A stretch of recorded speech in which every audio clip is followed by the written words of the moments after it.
Finally, this evening, our Person of the Week. What we are going to focus on this evening is one woman's determination to see that her community had a genuine debate about values and the value of celebrity.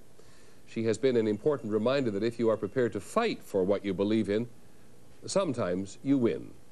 It was figured that we should do something for the women that have been victims of violence in Harlem. Meg Scales gets angry just thinking about it.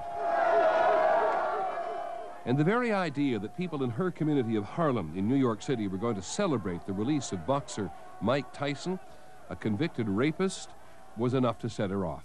We don't need to depict him as a hero, not at this time. She read about it in the Amsterdam News and then decided to put out a newsletter of her own. She's not an activist, she's an artist. But her newsletter brought together all sorts of people who shared her concerns, and they put together a group to prevent the Celebrate Mike Tyson parade. Jill Nelson, who writes about black issues, got involved. This is a man who was convicted of rape and who has a history of abusive and violent treatment toward women.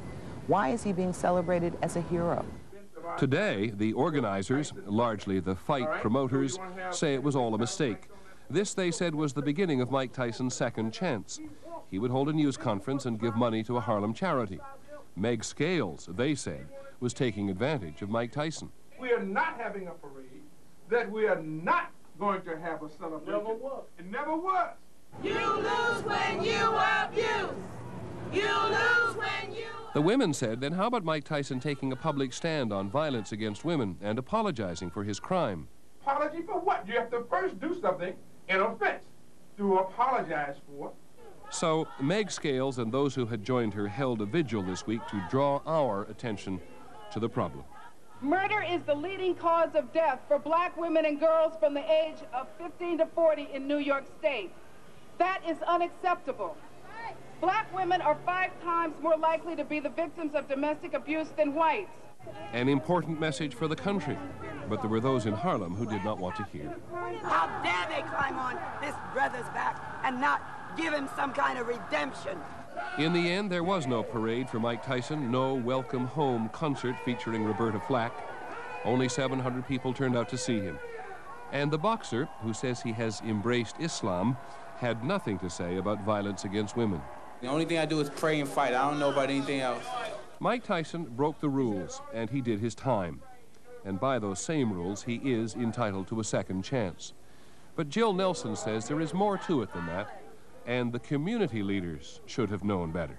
He is not someone we need to put forth as a role model to young people. And Mike Tyson is only part of the debate in the African-American community over who should be role models for children. Darryl Strawberry's return to baseball after a history of drug abuse and charges of tax evasion is part of it. And so is the emergence of gangster rap, so popular among young blacks despite lyrics which glorify violence against women. A song isn't a rape, but I think that we have to not promote violence. We have much more to sing about than that.